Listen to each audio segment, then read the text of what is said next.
Hello, Jamison. Hope you had a good Christmas. I love you, mate. I had heaps of fun with you on Christmas Eve. So I know you got heaps of presents, but I hope you're having fun playing with them today. And I've got to work this evening, so I've got another book for you. But I really think this is like our last one. So we're going to have to give some books back to the library, and that way we can get new ones. Okay, mate. Enjoy the book.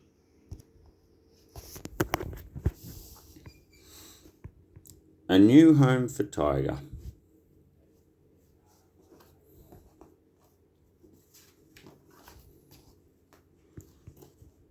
Once upon a time, there was a cheerful, tawny tiger.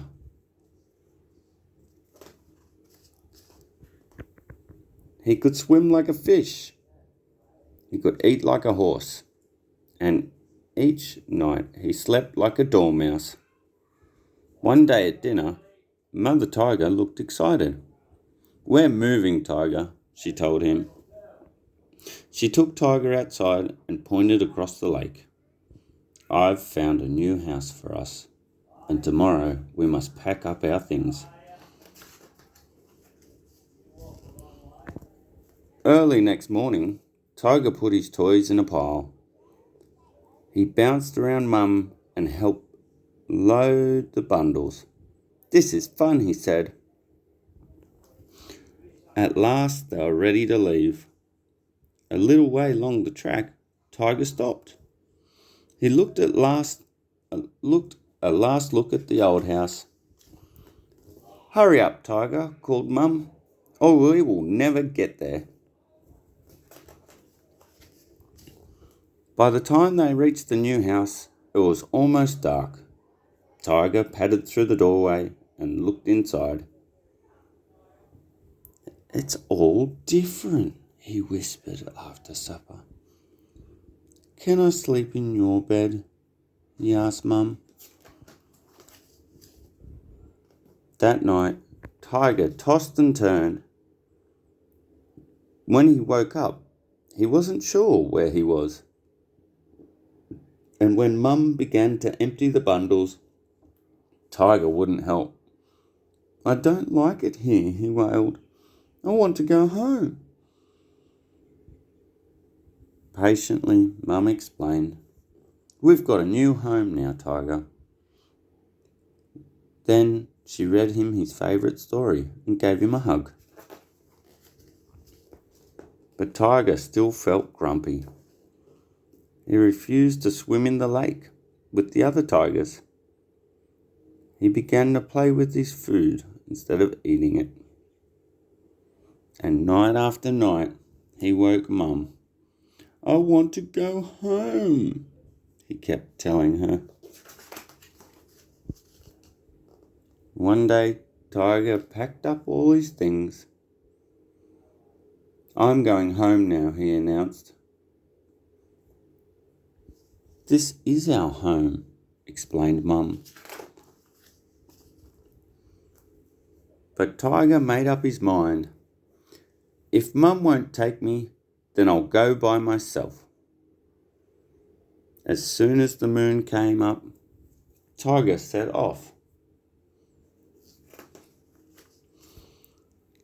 After Tiger was excited, "I'm going home," he sang, and he bounced along through the forest. But when he reached their old house, the moon disappeared. Tiger began to feel unsure. He looked nervously over his shoulder.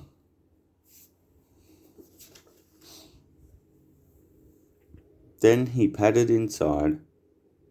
I'm home," he whispered into the empty house. But home didn't feel right. There was no sound of Mum humming or snoring. There was no smell of a warm fur or tasty meal. There was no one to give him a hug or to tell him a story. Tiger felt confused. Then he realized what was wrong. Tiger bounded all the way back through the forest. Mother! Tiger woke with a start. Whatever is it? She asked. I want my home, cried Tiger. I want my home. Mum sat up and yawned. This is our new home, she began, but Tiger wouldn't let her finish. I know that now, he cried. Then he tried to explain.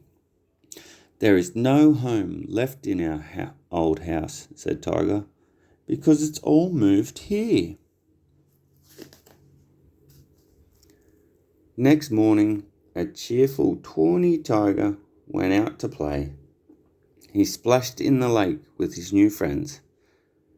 Come to dinner at my house, he told them. That night, Tiger bounced on his bed at bedtime.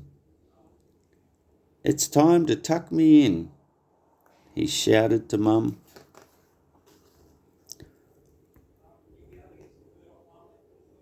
But Mum was still clearing dinner, and by the time she came in to Tiger, he was sleeping like a dormouse.